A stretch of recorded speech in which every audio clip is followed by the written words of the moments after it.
शुरू करते हैं। यहाँ पर हमारे पास एक रिंग दी हुई है, उस रिंग में ए पॉइंट पर, इस रिंग में जिसकी रेडियस आर कुछ है, एक पी पॉइंट पर हमने करंट एंटर करवाया आई करंट, और ये आगे चल के दो अलग अलग पार्ट्स में डिवाइड हो जाता है क्योंकि इसको यहाँ पर दो पाथ मिलते हैं।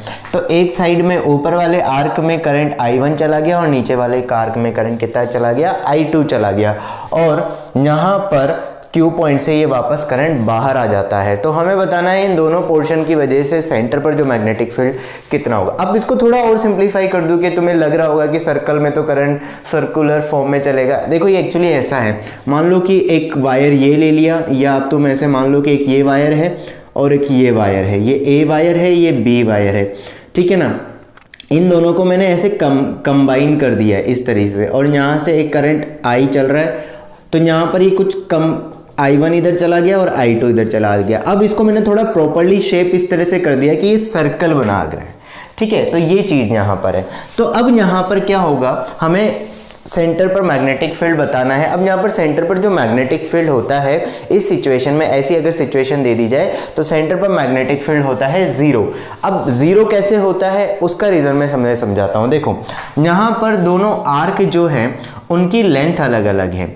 आर्क की बेसिकली ये भी वायर, और वायर है तो कुछ ना कुछ उसका रेजिस्टेंस होगा। वायर का रेजिस्टेंस जो होता है वो हमें पता है कि ρl/A होता है, क्योंकि यहाँ क्रॉस सेक्शन एरिया दोनों का एक जैसा लिया हुआ है, तो R डायरेक्टली प्रोपोर्शनल क्या हो जाएगा, L हो जाएगा। जिसकी लेंथ ज़्यादा होगी उसमें करंट ज़्यादा आएगा, जिसकी लेंथ ज़्यादा होगी उसका रेजिस्टेंस ज़्यादा होगा, और जिसका रेजिस्टेंस ज़्यादा होता है उसका करंट कम होता है, क्योंकि ये करंट आगे जाके दो पैरेलल पोर्शन में डिवाइड हो रहा है। और पैरेलली जब कोई करंट पैरेलल रेजिस्टेंस में या वायर्स में डिवाइड होता है तो करंट जो होता है वो इन्वर्सली प्रोपोर्शनल क्या होता है, R होता है। तो यहाँ I इन्वर्सली प्रोपोर्शनल R है तो इन्वर्सली प्रोपोर्शनल टू L भी हो जाएगा। अब अगर मैं यहाँ पर बात करूँ ये L की, तो अगर ये सपोज ये एंगल थीटा है तो ये एंगल कितना हो जाएगा, 2π - थीटा। अब हमें एक और चीज पता है, यहाँ पर एक और चीज मैं बता सकता हूँ कि जो आर्क है, मान लो इस आर्क की लेंथ L1 है और इस आर्क की लेंथ कितनी है, L2। तो आर्क की लेंथ होती है रेडियस इनटू थीटा, ठीक है। तो उस हिसाब से अगर मैं यहाँ लिखता हूँ तो यहाँ पर एक और कॉम्बिनेशन बन जाएगा, I inversely proportional to L की जगह मैं क्या लिख सकता हूँ, R थीटा। R तो दोनों के लिए रेडियस है, ये स्मॉल r जो है वो रेडियस है, तो I इनवर्सली प्रोपोर्शनल टू हो जाएगा थीटा के। जिसका थीटा ज्यादा होगा उसकी रेडियस यहाँ पर ज्यादा हो जाएगी। तो इसके हिसाब से मैं यहाँ पर ये वैल्यू कंसीडर करके लिख सकता हूँ। तो अगर मैं इसको थोड़ा सिंप्लीफाई करूँ तो I inversely proportional to theta हो गया। तो अगर यहाँ हम बात करते हैं I1 डिवाइडेड बाई I2 की, तो अगर ये I1 है तो इसके अपोजिट का एंगल हमें लेना पड़ेगा थीटा, और ये 2π - थीटा। तो मुझे यहाँ पर ये चीज़ पता लग चुकी है कि इन दोनों के बीच का रेशो जो होगा, I1 की जो वैल्यू है वो हम लिखेंगे यहाँ पर I1 into 2π - theta equals to हो जाएगा I2 थीटा। ये हमारे पास एक इक्वेशन आ गई है। अब मुझे B पर मैग्नेटिक फील्ड, इस O पर मैग्नेटिक फील्ड लिखना है। तो मान लो कि B1, अब एक और छोटी सी चीज, ऊपर वाले पोर्शन की वजह से जो अगर मैग्नेटिक फील्ड की डायरेक्शन देखनी होगी सेंटर पर, तो देखो फिंगर से घुमाऊंगा तो इस पोर्शन की वजह से जो मैग्नेटिक फील्ड आएगा वो आएगा इनवर्ड वाली डायरेक्शन में। और B2 की वजह से जो मैग्नेटिक फील्ड आने वाला है, B2 की डायरेक्शन में करंट की डायरेक्शन देखो, फिंगर्स को, राइट हैंड की फिंगर्स को ही यूज करना है। राइट हैंड की फिंगर्स को अगर मैं करंट की डायरेक्शन में रखूंगा तो थंब बाहर आ रहा है, तो इसका मतलब डॉट। इट मीन्स यहाँ पर अपोजिट डायरेक्शन, और अपोजिट डायरेक्शन में ही होगा तभी तो जीरो हो सकता है। खैर हमें नहीं पता स्टार्टिंग में कि जीरो आएगा या नहीं आएगा, कोई बात नहीं। तो ये हमने पता लगा लिया। अब B1 की वैल्यू अगर मैं लिखूंगा तो B1 की value μ0 I1 divided by 2R, ठीक है, इनटू 2R इंटू कितना है यहाँ पर एंगल, 2π - थीटा डिवाइडेड बाई 2π। यही पढ़ते थे हम, एंगल डिवाइडेड बाई 2π। और B2 की वैल्यू कितनी हो जाएगी, μ0 I2 डिवाइडेड बाई 2R, और ये एंगल थीटा डिवाइडेड बाई 2π। दोनों, क्योंकि रिजल्टेंट निकालना है सेंटर पर तो जीरो यहाँ पर माइनस करना पड़ेगा, क्योंकि अपोजिट डायरेक्शन में B1 माइनस B2। B1 की जो वैल्यू है वो होगी mu naught I1 divided by 2R, और ये यहाँ पर 2 पाई माइनस थीटा और डिवाइडेड बाई, इसको मैं 4 पाई ये कर देता हूँ, और B2 हो जाएगा mu not I2 theta divided by 4 pi R। अब आपको एक चीज यहां पर पता चल रही होगी, यहां से अगर मैं mu naught 4 pi R common ले लेता हूं तो ये चीज हमारे पास थोड़ा सा, और इसको मैं सिंप्लीफाई करूं तो ये कितना बन जाएगा, mu naught divided by 4 pi R common आ गया, तो यहां बना I1 2 pi minus theta minus I2 theta. अब तुम देखो यहां पर इस इक्वेशन का यूज करूंगा तो ये पोर्शन जो होगा, ये दोनों इक्वल है, ये दोनों इक्वल है आपस में, तो इसका मतलब ओवरऑल वैल्यू क्या हो जाएगी, 0 हो जाएगी। तो इसका मतलब सेंटर पर जो मैग्नेटिक फील्ड है, ये जब दोनों ये टर्म एक दूसरे के इक्वल है फ्रॉम 1, ये दोनों एक दूसरे के इक्वल है तो कैंसिल आउट हो जाएंगे तो 0, तो ये मैग्नेटिक फील्ड सेंटर पर कितना हो जाएगा, 0 हो जाएगा। तो सेंटर पर मैग्नेटिक फील्ड जो होने वाला है वो कितना होने वाला है, 0 यहाँ पर होने वाला है। इस तरह से अब हमें हमेशा ये ध्यान रखना है कि कोई भी अगर लूप है उसमें एक साइड से अगर करंट एंटर कर रहा है और वही करंट, पूरा करंट दूसरी साइड से वापस आ रहा है, तो वहां पर सेंटर पर मैग्नेटिक फील्ड क्या होने वाला है, 0 होने वाला है। पर एक चीज ध्यान रखना, वहां पर क्या होना चाहिए, जो लूप है वहां पर जो ऊपर वाला पोर्शन नीचे वाला पोर्शन जो है उनका क्रॉस सेक्शन एरिया एक जैसा होना चाहिए। या और बेसिकली मैं बात करूं कि यहां पर बेसिकली ऊपर वाला मैग्नेटिक फील्ड नीचे वाले मैग्नेटिक फील्ड को अगर कैंसिल कर देता है, ओवरऑल तो यही है ना कि इस मैग्नेटिक फील्ड ने इस मैग्नेटिक फील्ड को कैंसिल आउट कर दिया तभी 0 हुआ। तो ज्यादातर सिंपली अगर मैं बात करूं तो जैसे अगर ऐसा कुछ दिया हुआ है, यहां से करंट एंटर कर रहा है और यहाँ से, तो इसके सेंटर पर भी मैग्नेटिक फील्ड 0 होगा। इसकी जगह कोई और हो जाता, ऐसे भी होता, और यहाँ से यहाँ पर सपोज कुछ ऐसा हो रहा होता तो भी इसके सेंटर पर मैग्नेटिक फील्ड 0 हो जाता। तो एक छोटा सा पॉइंट था जो मुझे बताना था, तो इसका ध्यान रखना। देखिए दोस्तों, अगला हम पढ़ेंगे magnetic field due to solenoid.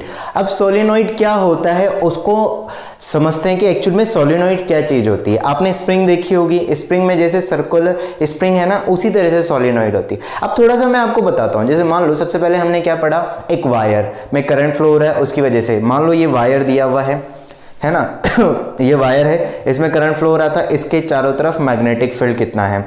फिर इसको मैंने टर्न किया और सर्कल बना दिया, तो इसके सेंटर पर मैग्नेटिक फील्ड और सेंटर से यहाँ पर किसी एक्सेस पर इधर या इधर कोई मैग्नेटिक फील्ड कितना होगा। अब बात हो रही है कि अगर मैं इस वायर में करंट तो फ्लो हो ही रहा है, इस वायर को मैं क्या कर देता हूँ, इस तरीके से एक सर्कल इसके चारों तरफ लगा देता हूँ। तो देखो ये इस तरह की एक स्ट्रक्चर बन गई हमारे पास, इस तरह का कुछ स्ट्रक्चर बन रहा है। अब ये जो स्ट्रक्चर इस तरह का कुछ बन रहा है, बेसिकली ये जो स्ट्रक्चर होता है इसी को सोलेनोइड बोलते हैं। अब क्योंकि वायर जो है मेरे पास थोड़ा सा मतलब थोड़ा हार्ड है, तो अब एक्चुअल में जो सोलेनोइड होती है, तो यहाँ पर आप ये समझ लो कि आप ऐसे समझ सकते हो कई सारे सर्कल्स का कलेक्शन है, एक सर्कल ये, एक सर्कल ये। तो देखो 1 2 3 4 5 6 7 8 सर्कल्स का कलेक्शन है। तो इस चीज को हम क्या बोल देते हैं, सोलेनोइड बोल देते हैं। और इसी सोलेनोइड को अगर मैं पूरा, अब जैसे और आगे बढ़ाऊंगा मैं इसको पूरा घुमा के और ऐसे सर्कुलर, जैसे ऐसे घुमा के इस तरह से सर्कुलर बना दूंगा तो वो टोरॉइड हो जाएगी। क्लियर है बात, इसमें करंट फ्लो हो रहा है। अब आप समझना, इस सोलेनोइड के अंदर जो मैग्नेटिक फील्ड होता है, वो मैग्नेटिक फील्ड का जो सोलेनोइड होगा उसके अंदर मैग्नेटिक फील्ड जो होता है वो यूनिफॉर्म होता है, उसी को हम कैलकुलेट करने वाले हैं। अब कैसे, आपको पता है कि भाई जैसे ये सर्कल है, अगर आप ऐसे देखोगे तो ये आगे आपको एक सर्कल दिखाई दे रहा है। इस सर्कल में अगर करंट फ्लो कर रहा होगा तो इसके सेंटर पर मैग्नेटिक फील्ड पता है हमें, ये जो सेंटर है इस पर मैग्नेटिक फील्ड पता है, ये इस तरह से करंट फ्लो कर रहा है, तो यहां पर मैं मैग्नेटिक फील्ड बता सकता हूं, कहां होगा, इनवर्ड डायरेक्शन में, है ना, इस तरीके से। तो इसी तरह से इसके जस्ट पीछे वाली जो रिंग की तरह जो होगी सर्कल होगा, वो भी उसकी वजह से भी मैग्नेटिक फील्ड होगा, इसकी वजह से भी मैग्नेटिक फील्ड। तो सब सारे जितने भी सर्कल्स होती है, जितने भी सारी रिंग्स होती है, उन सबका मैग्नेटिक फील्ड क्या हो जाता है, ऐड हो जाता है। ऐड क्यों हो जाता है, क्योंकि सबका मैग्नेटिक फील्ड सेम डायरेक्शन में, इसका इस तरफ है तो इसका क्यों है, क्योंकि सब में करंट एक ही डायरेक्शन में फ्लो कर रहा है। ठीक है, तो इन सबका मैग्नेटिक फील्ड ऐड हो जाता है और वो सारा एक कंबाइंड मैग्नेटिक मैग्नेटिक फील्ड बनाते हैं, ठीक है ना। तो उस तरीके से सोलेनोइड का मैग्नेटिक फील्ड बनता है। अब सोलेनोइड भी दो तरीके की हो सकती है। अब जो ये सोलेनोइड आपको दिख रही है, थोड़ा सा इमेजिन करना, अगर इस सोलेनोइड की लेंथ को अगर मैं बात करूं, ये सोलेनोइड हमारे पास है, इस सोलेनोइड की लेंथ जो है वो इस तरह से, अब इस लेंथ को थोड़ा सा और मैं बढ़ा देता और इसकी जो रेडियस है, मान लो इसको इस सोलेनोइड को बढ़ाकर मैंने इतना लंबा कर दिया, इस तरीके से इतनी इसकी लेंथ इंक्रीज कर दी है, तो इसकी लेंथ जो है वो कंपैरेटिवली काफी ज्यादा हो जाएगी इसकी रेडियस के कंपैरेटिवली। तो ऐसी सोलेनोइड को बोलते हैं आइडियल सोलेनोइड। क्या बोलेंगे? Ideal solenoid. ऐसी सोलेनोइड को हम आइडियल सोलेनोइड बोलेंगे, ठीक है। अब अगर मान लो यही सेम चीज है, इसकी रेडियस, अभी मैं इस सिचुएशन की बात करूं, इस सोलेनोइड की बात करूं, तो इसकी लेंथ सपोज कुछ है, सपोज मैं मान लेता हूं कि 4 सेंटीमीटर या 5 सेंटीमीटर समथिंग कुछ है, और इसकी रेडियस है, तो इसकी रेडियस इसकी लेंथ के कंपैरिजन किया जा सकता है। ऐसा नहीं बोल सकते कि इसकी लेंथ बहुत ज़्यादा है रेडियस की कंपैरेटिवली, तो ऐसी सोलेनोइड को बोलते हैं प्रैक्टिकल सोलेनोइड, ठीक है। हम बात करेंगे यहाँ पर आइडियल सोलेनोइड की। मैं प्रैक्टिकल सोलेनोइड जो होती है उसके लिए भी फॉर्मूला लिखवाऊंगा, तो हम बात क्लियर हो गई आप लोगों को किस तरीके से, ये इसकी रेडियस, ये इसकी लेंथ। अब ये जो यहाँ पर ये जो दिख रहे हैं आपको कई सारे सर्कल्स, तो ये कितने भी हो सकते हैं, जितने ज्यादा सर्कल्स होंगे उतनी ज्यादा मैग्नेटिक फील्ड इंक्रीज होगा। ऑब्वियस सी बात है, क्यों? क्योंकि जितने भी इसमें सर्कल्स है सबका मैग्नेटिक फील्ड ऐड अप हो रहा है ना। अब जितने ज्यादा नंबर हो, मान लो इतना ये लेंथ है, इसमें अभी 8 सर्कल्स दिख रहे हैं आपको, 8 रिंग्स दिख रही है, इसकी जगह अगर मैं 100 कर देता हूं तो इतने से पोर्शन में 100 सर्कल के मैग्नेटिक फील्ड ऐड हो जाएंगे। तो ऑब्वियस ही बात है कि इस सोलेनोइड के अंदर मैग्नेटिक फील्ड की स्ट्रेंथ क्या हो जाएगी? इंक्रीज हो जाएगी। अच्छा, एक और छोटी चीज, कई जगह पर मैग्नेटिक इंडक्शन भी बोल दिया जाता है, तो डरना मत, मैग्नेटिक इंडक्शन से भी मतलब मैग्नेटिक फील्ड इंटेंसिटी ही होती है, ठीक है। तो यहां पर ये इस तरह से, तो नंबर ऑफ टर्न, अब जो ये नंबर ऑफ टर्न्स दिए जाते हैं ना, ये number of turn per unit length में बोला जाता है जब भी हम फॉर्मूले में यूज करते हैं। बात क्लियर है सब लोगों को? देखिए दोस्तों, मैग्नेटिक फील्ड यहाँ पर सोलेनोइड के अंदर हम बात कर रहे हैं, तो सोलेनोइड इस तरह से दिखेगा, और यहाँ पर मैंने ये आपको बता दिया था कि मैग्नेटिक फील्ड कैसे जनरेट हो रहा होगा। तो इसके अंदर जो सोलेनोइड के अंदर जो मैग्नेटिक फील्ड है वो यूनिफॉर्म मैग्नेटिक फील्ड बनता है, इस चीज़ का खासा ध्यान रखना है आपको। और हम यहाँ पर सोलेनोइड के इनसाइड कितना मैग्नेटिक फील्ड जनरेट होगा उसी के बारे में हम बात करेंगे। बाहर जो मैग्नेटिक फील्ड होगा वो भी कैलकुलेट किया जा सकता है, लेकिन उसकी वैल्यू इनसाइड वाले मैग्नेटिक फील्ड के कंपैरेटिवली काफ़ी कम रहती है।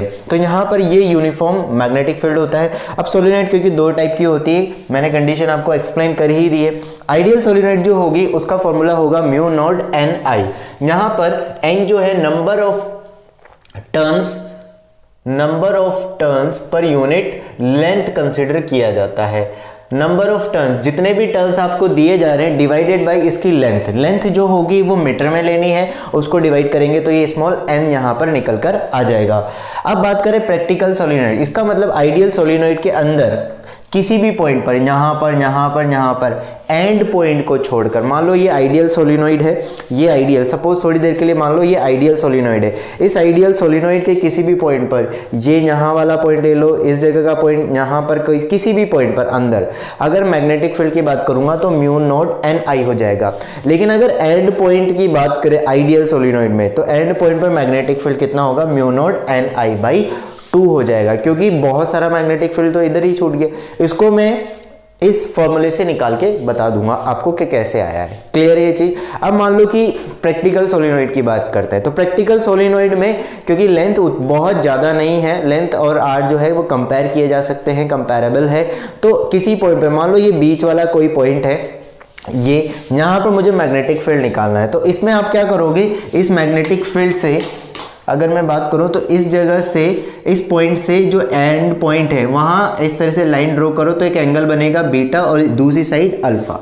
तो यहाँ पर ये अल्फा और बीटा हम यूज करेंगे, तो कितना हो जाएगा? Mu not an I divided by 2 cos alpha plus cos beta. इसका खासा आपको ध्यान रखना है। कई सारी बुक्स में ये साइन की फॉर्म में भी होता है, लेकिन उसमें एंगल ऊपर से ले लिया जाता है, इस जगह से वर्टिकल से कंसिडर किया जाता है। मेरे हिसाब से ये ज़्यादा अच्छा आसान तरीका है याद रखने का अल्फ़ा और बीटा की फॉर्म में, क्योंकि हमें पता है कि यहाँ से हम एंगल, कई बार अल्फ़ा और बीटा नहीं दिया जाता तो हम यहाँ पर आपको रेडियस और ये लेंथ दे दी जाती, उससे भी कंसीडर करके निकाल सकते हैं। क्लियर है ये चीज। तो ये एंड पॉइंट जो इन्फिनिटी वाली या आइडियल सोलेनॉइड है उसके एंड पॉइंट पर आइडियल के मिड में किसी पॉइंट का हाफ हो जाएगा। कैसे निकाला जा सकता है? इस फॉर्मूले का यूज करके मैं इन्फिनिटी वाली या अच्छा इसे इन्फिनिटी लेंथ सोलेनॉइड भी बोलते हैं। ऑब्वियस ही रीजन है कि रेडियस कंपैरेटिवली काफी कम है। अगर इसके लिए हम बात करें, अगर लेंथ में बढ़ाऊंगा तो अल्फा और बीटा की वैल्यू कम होती जाएगी। अल्फा बीटा की वैल्यू कम होते होते 0 हो जाएगी अगर लेंथ की वैल्यू बहुत ज्यादा कर दी जाए। तो अल्फा बीटा 0 करोगे तो cos 0 और cos 0 1 प्लस 2 हो जाएगा, 2 से 2 कैंसिल, ये आंसर आ जाएगा। अब अगर किसी एक एंड की पॉइंट करें तो अगर इस पी पॉइंट को मैं इस पर्टिकुलर जगह पर शिफ्ट कर देता हूं तो बीटा तो हो जाएगा कितना 90 डिग्री और अल्फा हो जाएगा 0। क्यों? क्योंकि लेंथ काफी ज्यादा है ना। इस एंड को मैंने बहुत ज्यादा इधर शिफ्ट कर दिया और पी पॉइंट को यहां पर लेकर आ गया तो बीटा 90 हो जाएगा, अल्फा 0 हो जाएगा, तो ये आंसर निकल कर आ जाएगा। इस चीज का ध्यान रखना। एन की वैल्यू क्या है? वो म्यू की वैल्यू आपको पता ही है 4 पाई इंटू 10⁻⁻। म्यू कितना होता है यहाँ पर? म्यू होता है 4 पाई इंटू 10⁻⁻⁷। इसकी यूनिट आप मुझे बताओगे, मैं इसके स्टार्टिंग वाले लेक्चर में ही इसकी यूनिट बता चुका हूं। अगर किसी ने फर्स्ट लेक्चर सेकंड लेक्चर नहीं देखा है तो प्लीज डिस्क्रिप्शन में जाके पहले वो लेक्चर्स देखो, उसके बाद ही आपको ये चीज समझ में आएगी। ठीक है, देखिए दोस्तों, तो यहाँ पर एक क्वेश्चन हमें दिया हुआ है कि एक सोलेनॉइड है, सोलेनॉइड में करंट फ्लो कर रहा है 2 मिली एम्पियर यहाँ पर। ठीक है, और नंबर ऑफ टर्न्स जो दिए हुए हैं वो 1000 दिए हुए हैं, 2 मीटर की लेंथ है, रेडियस 1 mm है। अब मुझे ये समझना है सबसे पहले तो कि ये सोलेनॉइड आइडियल है या प्रैक्टिकल है। तो इन दोनों से हमें अपने आप पता लग रहा है कि ये एक आइडियल सोलेनॉइड है। तो आइडियल सोलेनॉइड के लिए इनसाइड किसी भी पॉइंट पर मैग्नेटिक फील्ड जो होगा वो कितना होता है? Mu not an I. Mu की वैल्यू 4 पाई इंटू 10⁻⁻⁷ एन।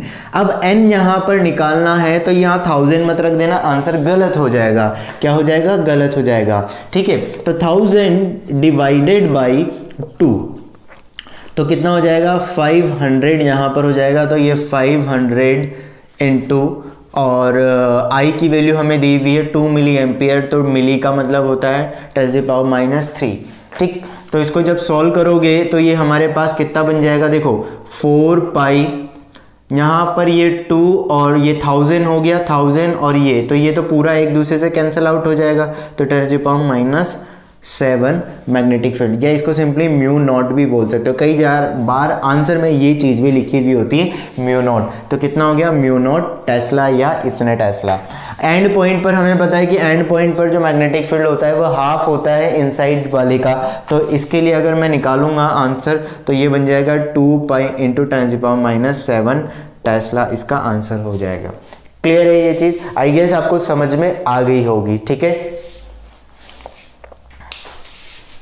तो देखिए दोस्तों, अगला क्वेश्चन हमें दिया हुआ है, एक प्रैक्टिकल सोलेनॉइड दी हुई है, देख के भी आपको पता चल रहा होगा लेंथ 40 सेंटीमीटर है और इसकी रेडियस जो है वो 30 सेंटीमीटर दी हुई है। अब बात करते हैं यहाँ पर इसमें जो करंट है। अब मैंने कई सारे टर्म्स डायग्राम में शो नहीं किए हैं क्योंकि थोड़ा सा मुझे शो करना था डायग्राम को क्लियरली। तो करंट की जो वैल्यू है वो हमारे पास है 2 एम्पियर और नंबर ऑफ टर्न्स जो दिए हुए हैं वो दिए हुए 200 पर सेंटीमीटर, मतलब 1 सेंटीमीटर में 200 टर्न्स हैं। वाओ, बहुत ज़्यादा टाइट यहाँ पर ये सोलेनॉइड है, अच्छी बात है।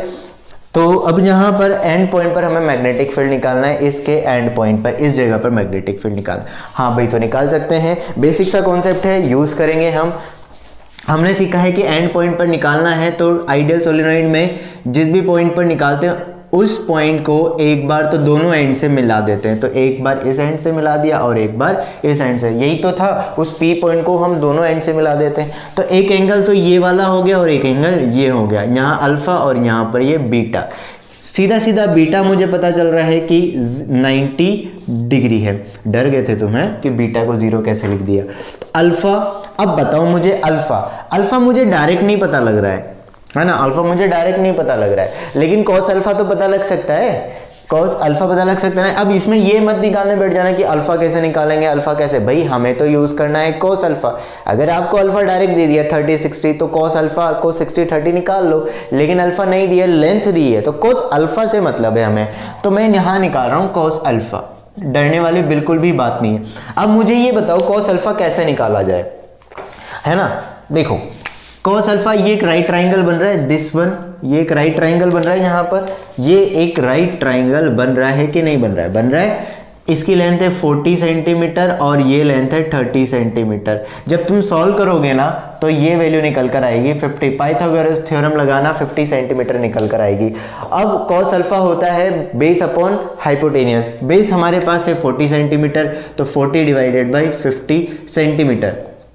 मैंने सेंटीमीटर में ही लिख दिया है क्योंकि ये कैंसिल आउट हो जाएगा तो 4/5 हो जाएगा। इसी तरीके से यहाँ पर कॉस बीटा भी अगर मैं लिखूंगा तो ये इट विल बी 0। क्लियर है सब लोगों को? फॉर्मूला यूज कर लेते हैं। तो मैग्नेटिक फील्ड एक एंड पर mu not an I divided by 2 cos alpha plus cos beta. अब ये मत टेंशन में आ जाना कि सर वहां पर तो आपने बोला था कि mu not an I divided by 2 होता है। वो किसके लिए है? आइडियल सोलिनॉइड के एक एंड पर। यहाँ ये प्रैक्टिकल सोलिनॉइड दी हुई है। क्लियर है सब लोगों को? म्यू की वैल्यू मैं लिख देता हूँ 4 पाई इंटू 10⁻⁷। एन की वैल्यू क्या है? 200। क्या मैं 200 लिख दूं? यहाँ पर 200 लिख दूं? नहीं लिख सकता। क्यों? क्योंकि ये पर सेंटीमीटर में, पहले मुझे इसे पर मीटर में चेंज करना पड़ेगा। बहुत अच्छी बात। तो 200 डिवाइडेड बाय सेंटीमीटर, मतलब 1 सेंटीमीटर में कितने मीटर होते हैं? यहाँ पर चेंज करोगे तो ये इस तरीके से हो जाएगा। इसको थोड़ा और चेंज करोगे टू 10, ये इस तरह से आंसर आ जाएगा।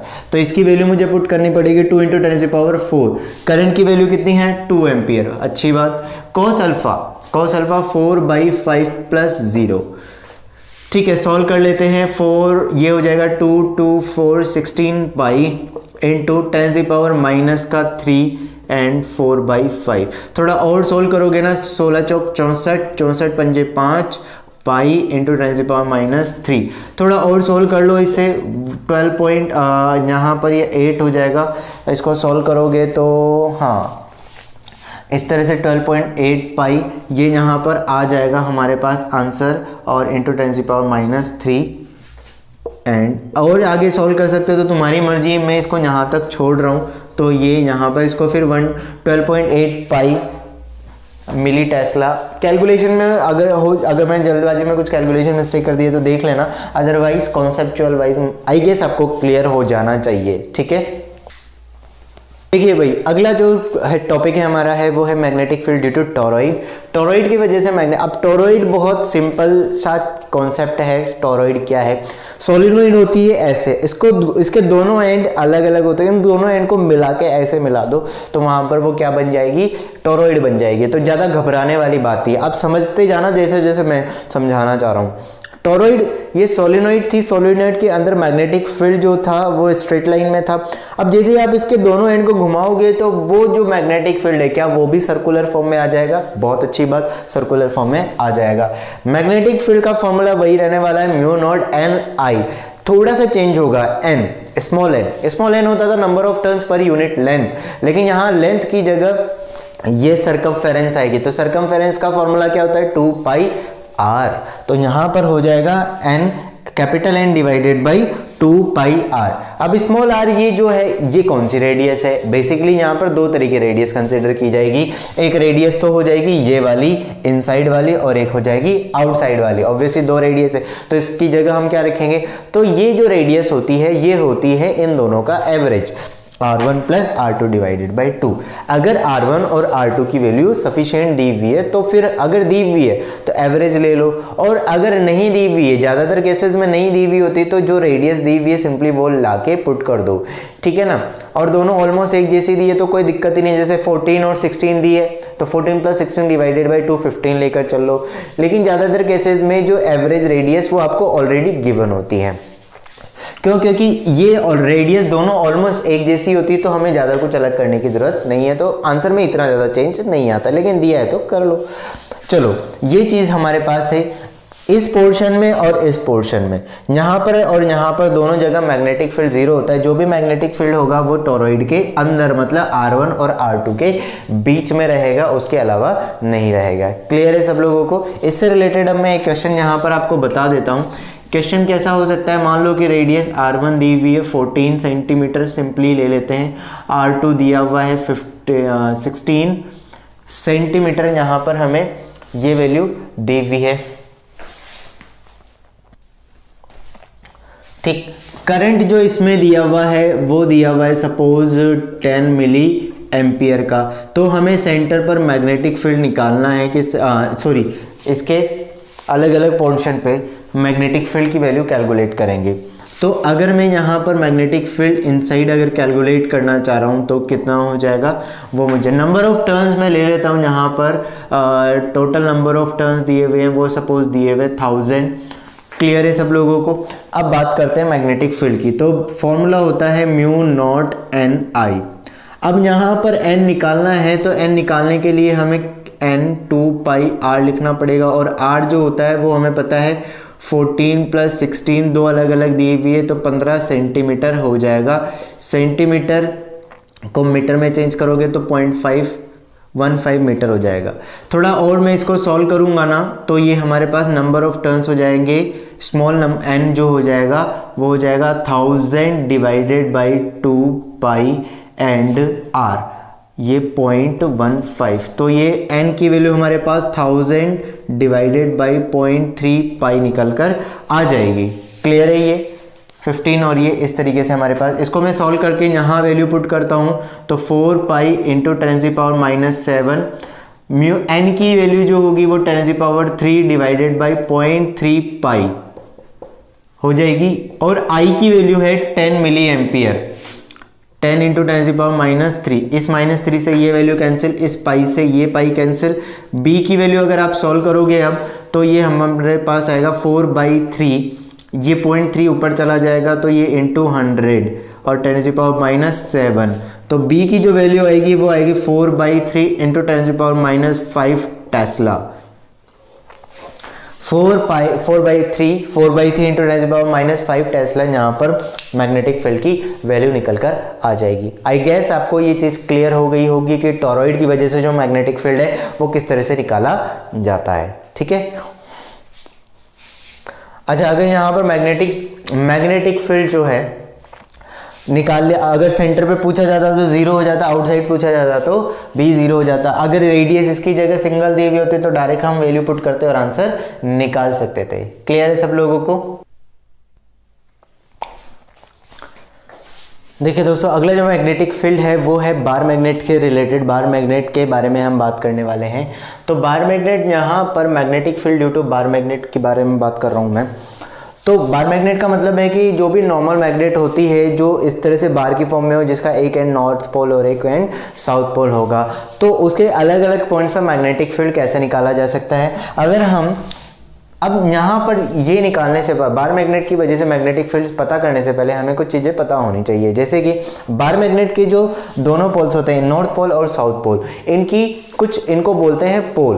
तो पोल की कुछ पोल स्ट्रेंथ होगी जिसको हम स्मॉल m से रिप्रेजेंट करते हैं। जैसे इलेक्ट्रिक डाइपोल से आप इसको कंपेयर करके पढ़ोगे तो बहुत सिंपलिसिटी से समझ में आ जाएगा। जैसे इलेक्ट्रिकल डाइपोल में क्या होता था, एक पॉजिटिव चार्ज होता है और एक नेगेटिव चार्ज, एक पॉजिटिव और एक नेगेटिव चार्ज वहाँ पर होता है। ठीक है, उनके बीच की स्ट्रेंथ जो होती है, और तो यहाँ पर ये एक इलेक्ट्रिक चार्ज इसी और ये दोनों इलेक्ट्रिक चार्ज है। इसी तरीके से बार मैग्नेट में नॉर्थ पोल और साउथ पोल को भी चार्ज बोलते हैं, लेकिन कौन सा चार्ज बोलते हैं? मैग्नेटिक चार्ज बोलते हैं। मैं बहुत ज़्यादा डिटेल में नहीं इसकी जाऊंगा क्योंकि बार मैग्नेट से रिलेटेड मैं एक अलग से वीडियो आपके लिए लेकर आऊँगा।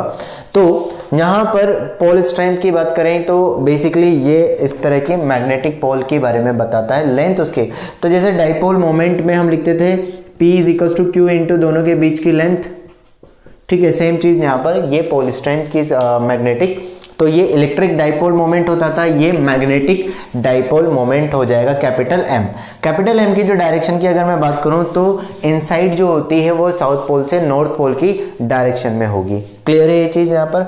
तो बार मैग्नेट के एक एक्सिस पर किसी भी पॉइंट पर जो कि मिड पॉइंट से r डिस्टेंस पर है, वहाँ पर अगर मैं मैग्नेटिक फील्ड लिखता हूँ तो वो कितना आ जाएगा?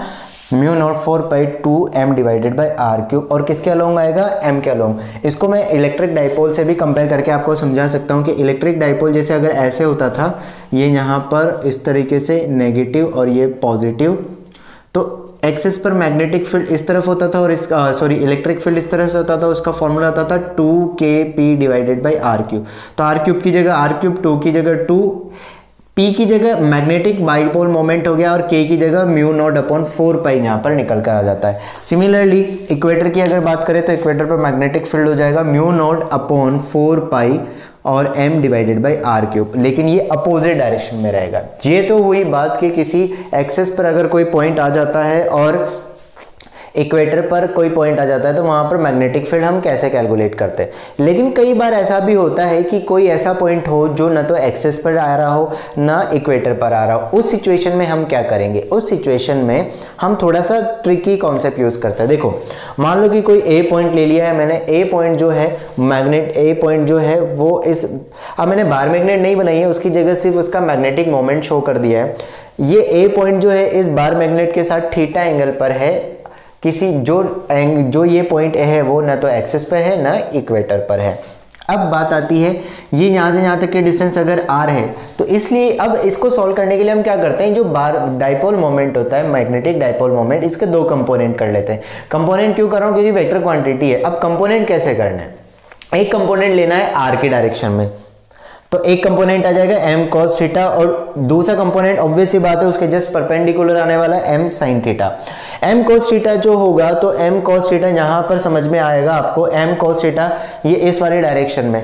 तो हम अब a पॉइंट पर मैग्नेटिक फील्ड लिखेंगे m cos थीटा और m sin थीटा दोनों की वजह से इंडिविजुअली। अब आप ये समझ लो कि m cos थीटा और m sin थीटा दो अलग अलग बार मैग्नेट है, तो m cos थीटा के रेस्पेक्ट में ये a पॉइंट कहां पर है, एक्सेस पर है। देखो m cos थीटा की डायरेक्शन में ही आ रहा है, ये इसकी एक्सेस, ये यहां पर, तो b1 पर जो मैग्नेटिक फील्ड होगा वो एक्सेस वाला होगा।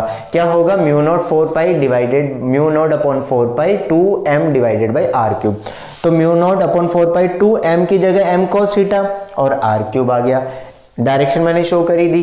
m sin थीटा के रेस्पेक्ट में a पॉइंट जो है वो इक्वेटर पर है, तो इक्वेटर वाला फॉर्मूला म्यू नॉट अपॉन और m sin थीटा डिवाइडेड बाई r क्यूब, क्योंकि इसका magnetic moment m sin theta है। ये हमने लिख दिया। अब बात करें अगर हम यहाँ पर, तो दोनों आपस में परपेंडिकुलर होंगे, तो अगर रिजल्टेंट b नेट निकालना हो तो b1 का स्क्वायर प्लस b2 का स्क्वायर अंडर रूट निकाल देंगे, क्योंकि दोनों वेक्टर से और 90 डिग्री के एंगल पर हमें दिए हुए, तो बी नेट हमारे पास इस तरीके से निकल कर आ जाएगा।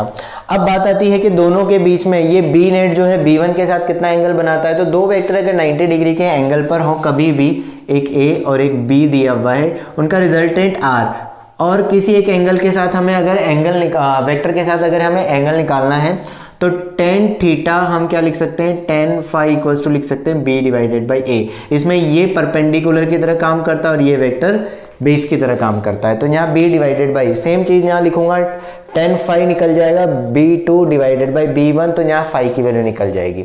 अब कई बार ऐसा भी होता है कि b नेट मैग्नेटिक फील्ड की वैल्यू का एंगल पूछ लिया जाता है या उसकी डायरेक्शन पूछ ली जाती है, किसके साथ, m के साथ, कि वो m के साथ कितना डायरेक्ट। तो देखो m हॉरिजॉन्टल है तो यहाँ पर एक हॉरिजॉन्टल लाइन ड्रॉ करूंगा, तो b1 का हॉरिजॉन्टल के साथ कितना एंगल हो जाएगा, θ1।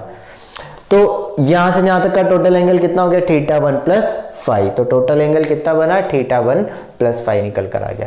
क्लियर है ये चीज, आई होप आपको समझ में आई होगी। बार मैग्नेट, इसको कंपेयर करके पढ़ना ज्यादा आसान होता है इलेक्ट्रिक डाइपोल मोमेंट के साथ। आज के लेक्चर में हम इतना ही रखते हैं। इसके बाद वाला जो लेक्चर 13.4 होगा उसमें मैं आपको एम्पियर सर्किटल लॉ के बारे में समझाऊंगा, उसकी एप्लीकेशंस के बारे में हम थोड़ा सा डिस्कशन करेंगे, और हॉलो सिलेंडर और सॉलिड सिलेंडर के अंदर बाहर और on the surface magnetic field कितना होता है वो हम देखेंगे। तो नेक्स्ट लेक्चर जो आएगा उसको देखना मत भूलना, और इस लेक्चर को पूरा रिवाइज करना। 13.1 और 2 अगर आपने नहीं देखा है तो उसका लिंक भी मैं डिस्क्रिप्शन में डाल दूंगा। अच्छा लगे तो लाइक शेयर जरूर करना, और अच्छे से अपनी प्रिपरेशन करते रहो, एग्जाम आने वाले हैं, ठीक है। तो best of luck, thank you very much.